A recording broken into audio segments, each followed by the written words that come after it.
Shalom, selamat pagi jemaat dikasih Tuhan. Kita kembali lagi berjumpa dalam renungan pagi. Mari pagi hari ini saya mengajak kita semua untuk merenungkan firman Tuhan. Supaya dengan kebenaran firman Tuhan, hidup kita akan dibangun. Dan kita semakin bertumbuh, diteguhkan dan dikuatkan dalam iman dan pengharapan. Firman Tuhan adalah kebenaran. Firman Tuhan sumber kekuatan kita. Firman Tuhan pedoman dan penolong bagi hidup kita. Dan bahkan firman Tuhan jugalah yang akan senantiasa menuntun kita dan menerangi setiap langkah hidup kita. Mari jemaat dikasih Tuhan, sebelum kita merenungkan firman Tuhan pagi hari ini, kita akan berdoa terlebih dahulu. Bapa di surga, kami datang ke hadirat-Mu pagi hari ini. Kami naikkan segala puji syukur kepadamu ya Tuhan, atas segala kebaikan-Mu di dalam hidup kami.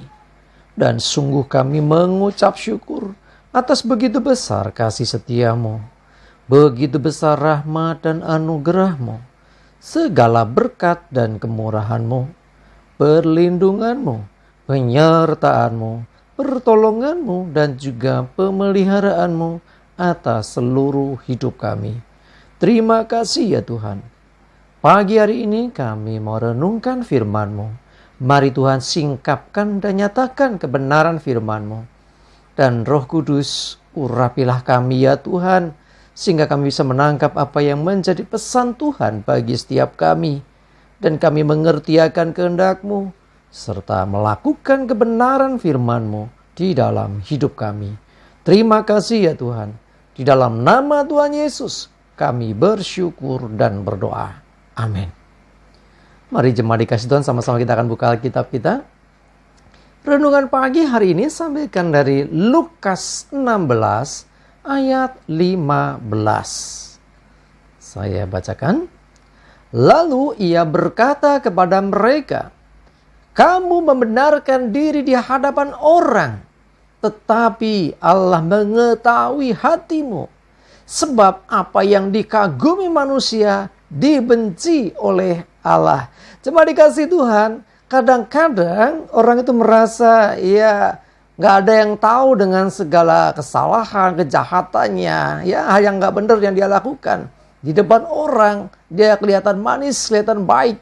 Ya, kadang-kadang orang merasa Tuhan gak tahu seakan-akan gitu. Padahal Tuhan melihat apa yang di hati seseorang. Jadi, pencitraan yang kita buat di hadapan manusia mungkin berhasil. Ya, mungkin bisa, tetapi tidak di hadapan Tuhan. Ya, jadi bahkan sesuatu yang kita masih pikirkan saja, ya, Tuhan sudah mengetahuinya. Sesuatu yang masih di hati kita saja, Tuhan sudah tahu. Karena itu di hadapan Tuhan semuanya telanjang terbuka. Tidak ada yang tertutup. Karena itu mari jemaat dikasih Tuhan. Jadilah pribadi-pribadi yang jujur. Apa adanya. Mau di hadapan manusia, di hadapan Tuhan sama. Ya jangan sampai kita di hadapan manusia kelihatan baik, kelihatannya benar. Ya, tetapi ada sesuatu yang tidak benar yang kita sembunyikan di hadapan manusia. Tetapi semua dilihat Tuhan. Mari jemaat dikasih Tuhan, termasuk mungkin kita lakukan satu kesalahan. Untuk menutupi kesalahan kita berbohong. Ya, dengan menutupinya dengan supaya kelihatan baik. Supaya kelihatan kita nggak salah. Ya, di hadapan manusia. Tetapi Tuhan memperhatikan semuanya itu. Firman Tuhan katakan, apa yang dikagumi manusia dibenci Allah. Ya, orang boleh mengagumi seseorang karena citranya baik. Wah, dia orangnya baik sekali. Ya, orangnya benar, kelihatan orang jujur. Oh, dia nggak neko-neko. Tapi hati orang siapa yang tahu? Nah, Tuhanlah yang mengetahuinya. Jadi intinya, mungkin kita bisa pencitraan sesaat di hadapan manusia. Tapi pada waktunya, semuanya akan terbuka. Karena Tuhan mengetahui semuanya. Dan satu hal, Kita nggak bisa membuat pencitraan di hadapan Tuhan. Saat kita berdoa kepada Tuhan, saat kita sembahyang ibadah kepada Tuhan, Tuhan pun melihat sampai dalam hati kita. Apakah kita sungguh-sungguh kita memuji Dia? Apakah sungguh-sungguh kita ini sedang beribadah kepada Dia? Jangan-jangan pencitraan saja. Ya, semua orang mengagumi, wah dia rajin sekali ibadahnya. Tetapi kalau ibadahnya tidak benar di hadapan Tuhan, kalau ibadahnya hanya sekedar biar dilihat seperti orang yang rajin beribadah, cuma dikasih Tuhan, semuanya itu sia-sia. Sekali lagi, firman Tuhan katakan, apa yang dikagumi manusia dibenci Allah. Jadi Tuhan gak suka dengan kemunafikan, kepura-puraan. Kelihatannya gak ada apa-apa, semua baik-baik saja. Tapi sesungguhnya ketika hati kita tidak baik-baik saja, kita akan berhadapan, mempertanggungjawabkan semua di hadapan Tuhan. Karena Tuhan melihat hati kita. Ya, sekali lagi, bahkan kejahatan yang tersembunyi dalam hati kita pun, yang mungkin orang lain tidak tahu, Tuhan mengetahui semuanya. Mari saya mengajak kita semuanya, ketika datang kepada Tuhan, bereskan semuanya. Ya, kepura-puraan kita mungkin, ya jaim lah gitu ya. Ya malulah kalau dibilang gak baik sama orang. Akhirnya kita menutupinya dengan berbohong, berdusta. Tetapi Tuhan melihat hati kita. Mari jujur di hadapan Tuhan. Pertama-tama bereskan dengan Tuhan dulu. Minta ampun kepada Tuhan untuk setiap kepura-puraan, setiap pencitraan yang kita buat. Lalu benahi diri kita. Jadilah orang yang jujur hidup di hadapan Tuhan. Artinya apa? Apa yang kita ucapkan, apa yang kita lakukan di depan orang, di depan manusia, di depan orang lain, dan di hadapan Tuhan, hendaklah itu sama.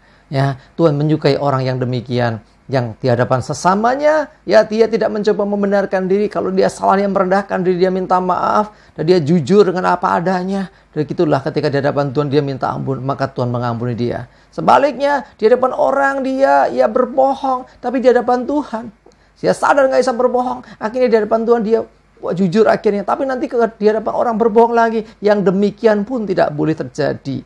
Ya artinya apa? Di hadapan orang lain maupun di hadapan Tuhan, hendaklah sikap hati kita sama. Ya, jadi karena Tuhan melihat semuanya. Ingat, pertanggungan jawab terbesar itu di hadapan Tuhan. Ya, ketika kita melakukan sesuatu yang gak benar di hadapan manusia, tetapi di hadapan Tuhan kita tidak bisa menutupinya. Apapun yang kita kerjakan, mari lakukan dengan sejujur-jujurnya. Ya, karena kita tahu Tuhan melihat hati kita. Bahkan sesuatu yang mungkin tidak seorang pun tahu, Tuhan tahu. Dan sekali lagi, apa yang tersembunyi ini, apa yang mungkin kita gak buka ke orang, tiba waktunya juga akan terbuka. Karena Tuhan tidak mau kemunafikan kita. Tuhan gak mau kebohongan kita. Tuhan mau kejujuran. Tuhan mau ketulusan hati kita. Dan Tuhan ingin hidup kita berkenan di hadapannya. Ayo kejar perkenanan Tuhan. Amin, kita berdoa. Tuhan, terima kasih teguran firman-Mu pagi ini Tuhan. Kadang mungkin ada saatnya kami di hadapan orang menunjukkan citra yang baik, tetapi hati kami tidak demikian. Ampuni kami pagi ini ya Tuhan. Tuntun kami Roh Kudus supaya dalam setiap tindakan ucapan kami di depan orang, sama juga di hadapan Tuhan. Tidak ada kepura-puraan, tidak ada pencitraan. Tapi hidup apa adanya. Hidup benar sesuai dengan firman Tuhan. Sehingga kami ada dalam perkenanan Tuhan. Terima kasih Tuhan. Mohon tuntunan-Mu Roh Kudus. Terima kasih ya Tuhan. Kami juga menyerahkan hari ini hidup kami dan segala aktivitas kami. Jauhkan celaka para bahaya. Berikan kami penyertaan, perlindungan, sehat dan kuat. Dan juga pertolongan-Mu Tuhan. Lancarkan segala urusan kami hari ini. Terima kasih ya Tuhan, kami menyerahkan seluruh hidup kami. Di dalam nama Tuhan Yesus, kami bersyukur dan berdoa. Amin. Mari jemaat dikasih Tuhan, semangat ya, maju terus dalam iman dan pengharapan. Tuhan Yesus memberkati kita semua. Amin.